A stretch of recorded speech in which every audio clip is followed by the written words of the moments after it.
And how valuable is that experience to you, Rob? I'll give you an example to Emma's point. Actually, we've spoken to candidates from the DWP Kickstart scheme who had finished their masters in cybersecurity degrees last summer and have not managed to find a job since. What is the right balance between skills and future investment and training for younger people? Well, it's a difficult one. You need to create a balance. That's true. In our business, there's obviously less experienced people and inexperienced people because that's generally the way it works. And it's key. It's really important that the business recruits people that can train and mentor young people. But in a stock business like ours, when things happen, it's experience that really counts, which is why organizations like us focus on that operational experience of running cyber incidents. You can't learn that at university or in a master's.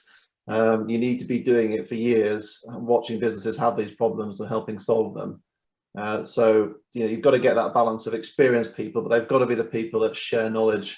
They're the most valuable employees, are the experienced ones that share knowledge and mentor. Yeah. So Emma, when we talk about this gap, then particularly for young people, just for the moment, it's not just applicable to young people, obviously, but those who are coming out of university, what are the good initiatives out there to help accelerate their career and get them up to a level which Rob is in demand for? Well, there are. One of the really good initiatives that's happened since COVID is the DWP Kickstart scheme, which I know, Mark, you've had a couple of people from.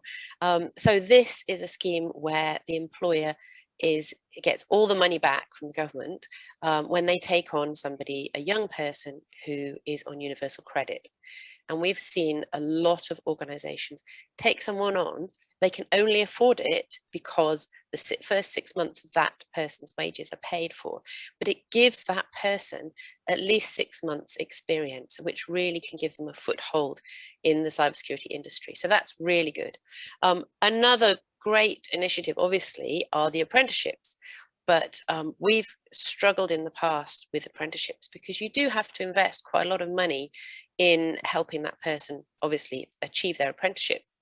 But also, there's not always been a great fit between what the apprenticeship covers and what cybersecurity organizations do.